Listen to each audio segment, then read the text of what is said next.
Je parle aux jeunes. La jeunesse aujourd'hui doit chercher à servir Dieu. Nous avions commencé à servir Dieu de l'enfance. Nous avons eu la chance de naître dans une famille chrétienne où les parents sont déjà des chrétiens et aussi.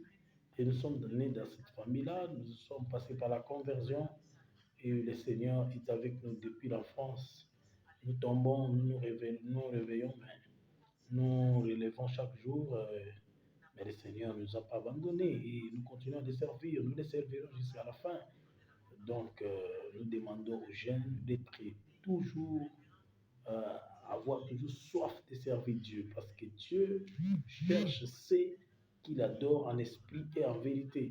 Donc, le Seigneur, qui est notre Dieu, qui nous a choisis, qui nous a appelés, hein, il est là, il est à tout moment avec nous, que personne ne vienne avec des enseignements mensongers pour influencer les jeunes. Aujourd'hui, on parle des influences, on parle de beaucoup de choses, on parle de connexion, mais est-ce que c'est ça vraiment ce qui est important pour l'homme de Dieu ou un enfant de Dieu? Nous voyons plus la parole de Dieu.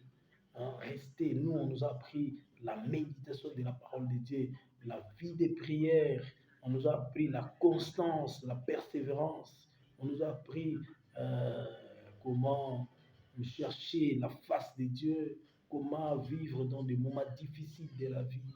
Donc c'est ça qui est important pour nous. Nous n'allons pas chercher notre Dieu, nous n'allons pas créer notre Dieu aujourd'hui, nous n'allons pas créer d'autres principes de la vie, mais ce sont des principes qui existent déjà, que nous suivons et nous suivons les modèles des autres serviteurs de Dieu qui nous ont appris, qui nous ont formés, qui nous ont pris de l'enfance, qui nous ont dit ces chemins que nous avons suivis. Vraiment, c'est très important. J'encourage les jeunes à être puissants dans ces ministères.